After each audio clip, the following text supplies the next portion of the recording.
I mean, and we kind of talked about it, and we said, yeah, we have to make room. But how do you make room for the light? How, James, you said that there's practices, there's techniques, but how do you make room for the light? It's and I see it in a way of, in order for muscles to grow, first you have to burn fat away. That's the first thing. It'd be great if we would just, pour muscle, but first you have to burn off the fat, then the muscle comes in.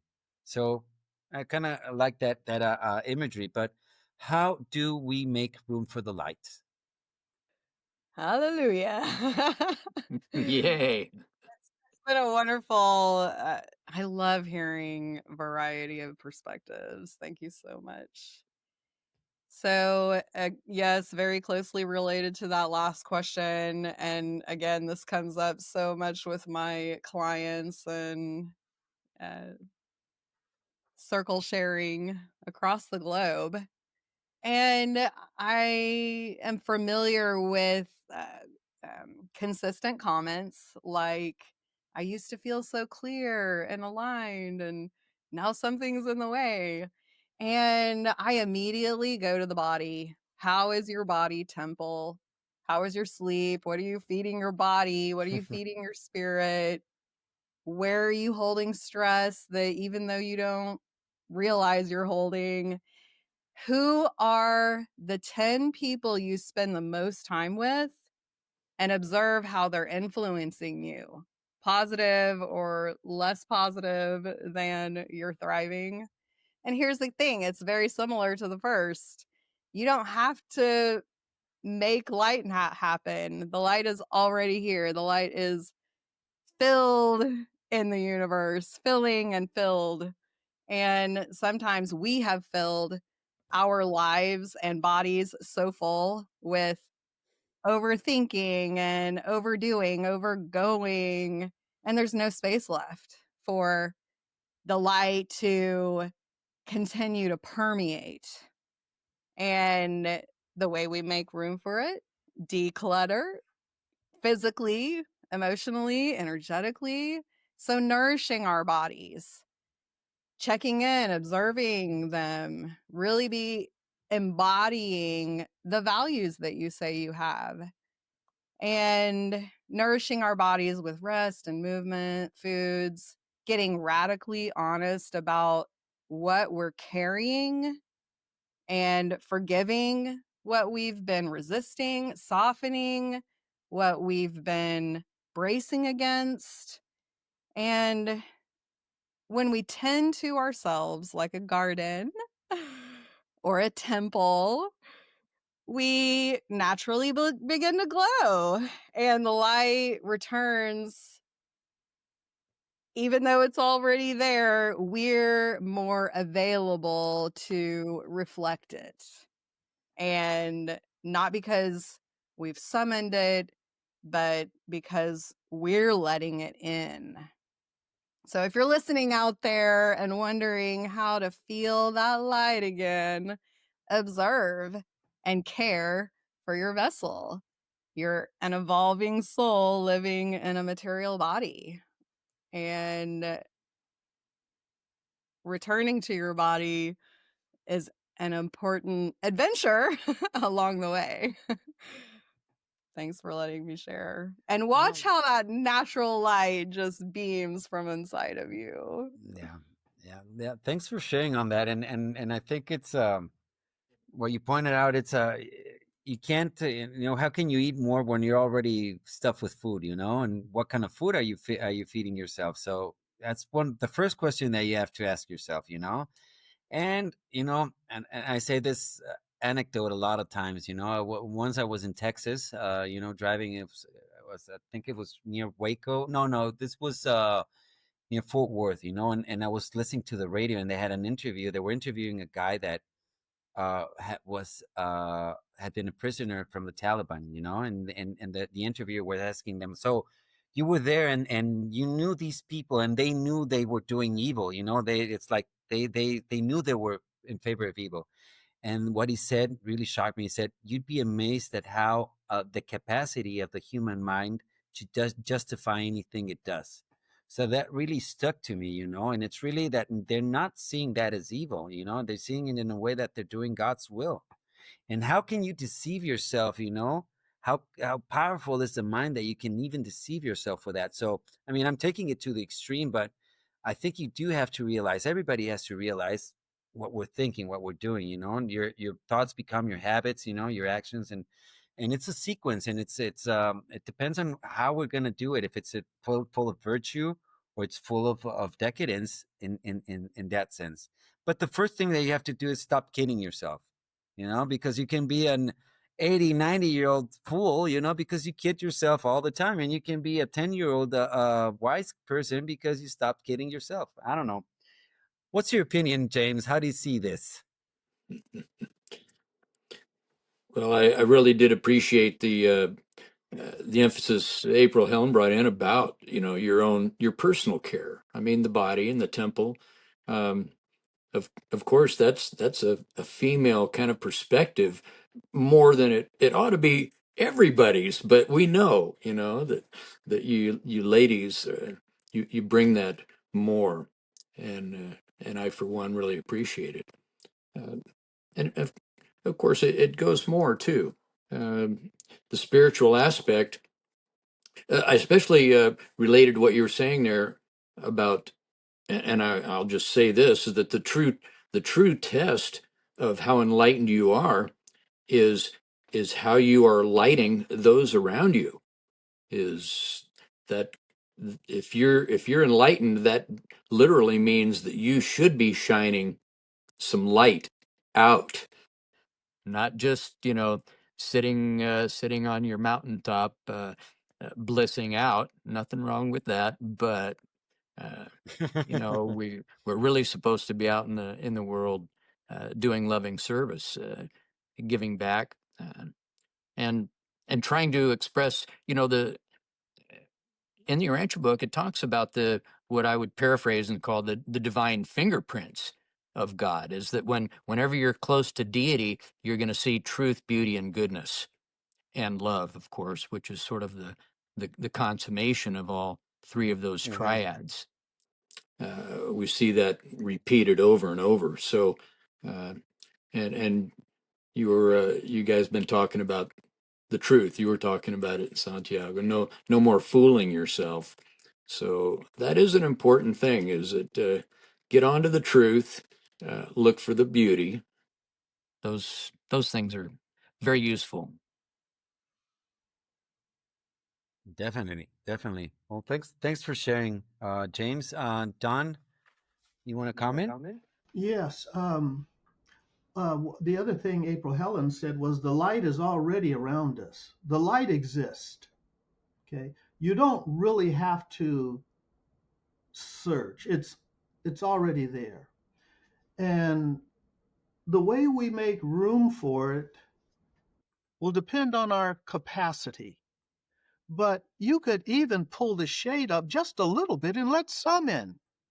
You don't have to flood yourself with all the truth that could ever be known. For some of us, it has to be progressive, but let the shade up a little bit if that's where you are, and don't silence the questions. I think one of the most beautiful experiences about how people can do this at various levels is I remember there was an occasion where one of the apostles went to Jesus, noticed something about the way he was teaching, and says, I noticed this about this. You don't say certain things that we're accustomed to hearing. And Jesus said, Thomas, you're right. And he says, I will answer your question under the condition that you do not relate this to your brothers because they're not ready for it. And what he ended up telling uh, his disciple blew his mind. And so much so that it says when he did relate some of it, he had to really tamp it down because he didn't want them to go into some kind of mental turbulence. But the fact is, this disciple his ear was attuned. And he could have just said, well, that's just the way the master teaches. I'll just accept it at face value, the way the rest of the disciples did. But the master fully satisfied his question. And it must have just really settled his soul internally. Now, maybe the other disciples got it later, but because this one opened the shade a little bit, let a little light in, he opened it more and more, he got it. And so I would say the way we make room for the light is to do the same thing.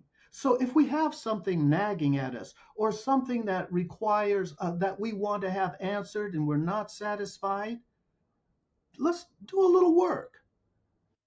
Maybe we need to do some research on the topic. Maybe we need to talk with someone. And I like the other thing that was mentioned about humility. A lot of wisdom comes from places that we least expect. There's a passage I So true. read about prophets sometime appear in unorthodox raiment.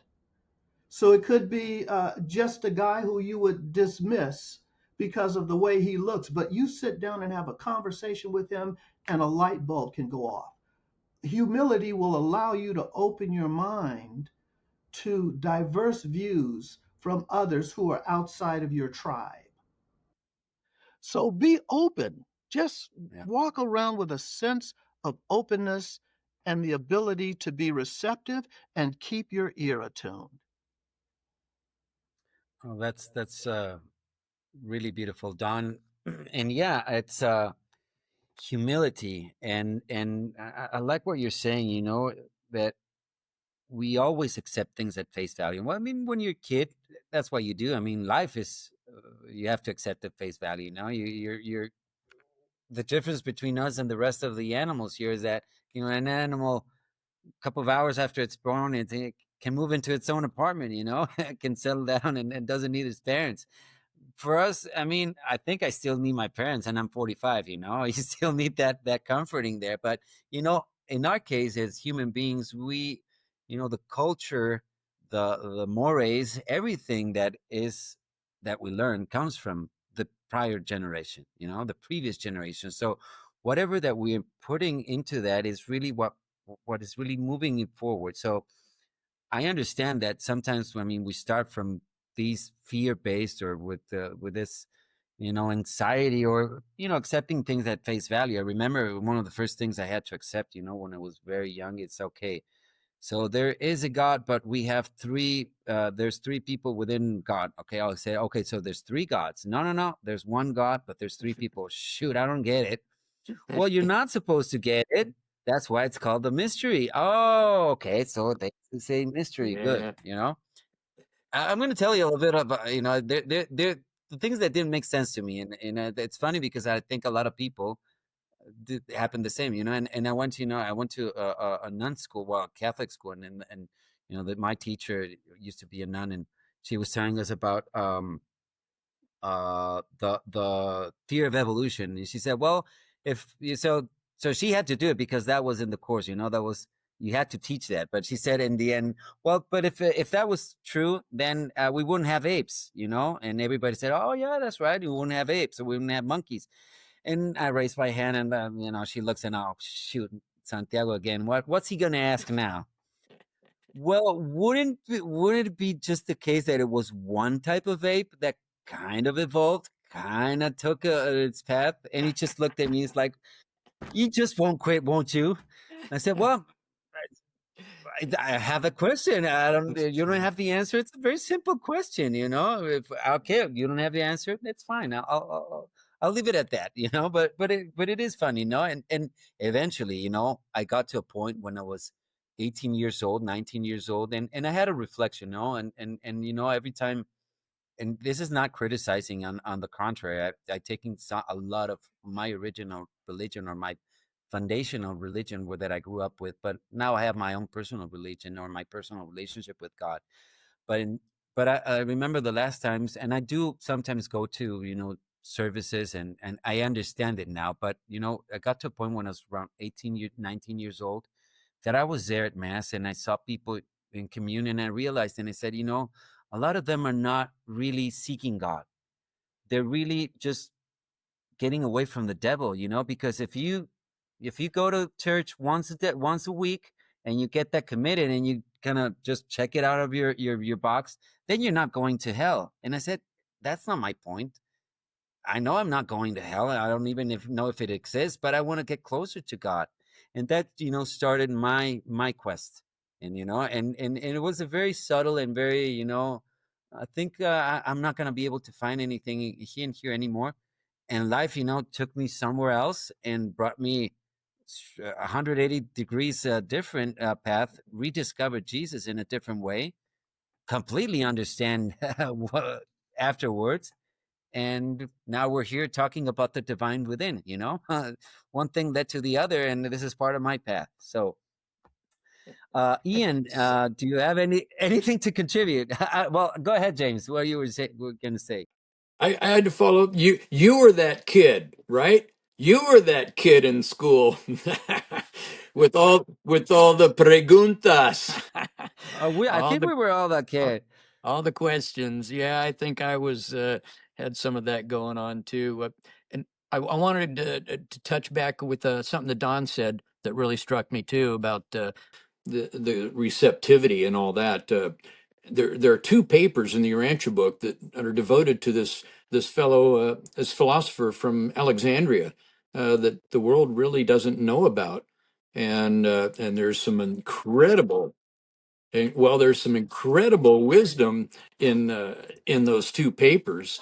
Uh, how he interpreted the master's teachings and the struggles that he had with coming to terms with God as a person.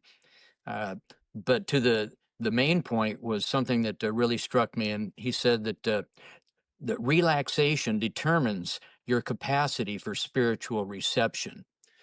And it sounds kind of plain, but when you really dig into that, so what's relaxation do? Well, going back to what April Helen was talking about with our practices and particularly stress related. I know that yoga, that you've been involved in yoga for many years, and any sort of meditation that reduces the stress and promotes relaxation is going to also promote your search for the divine within. That's just how it works. You kind of have to, and the declutter thing that you mentioned, a little bit of decluttering. So that's what I wanted to say. Thanks. I'll Thanks. chime in. Yeah. Yes, come on. James. So this question, we could go through a bullet list of practices, and I'll just name a few of mine.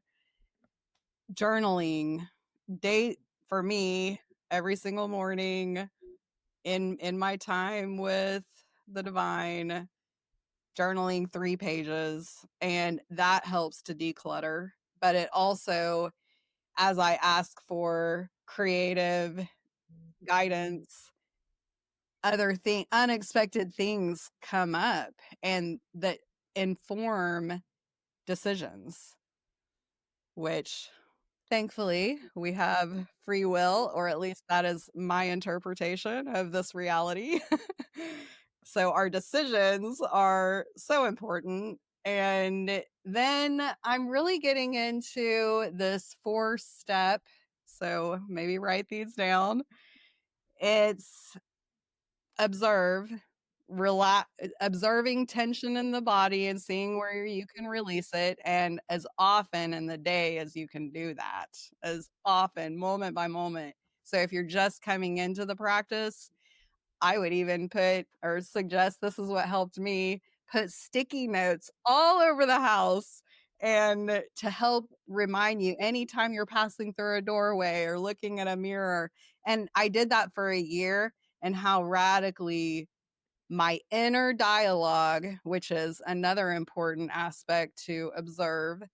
And you mentioned it, Brother Santiago, of your thoughts become your pattern, habits, and action.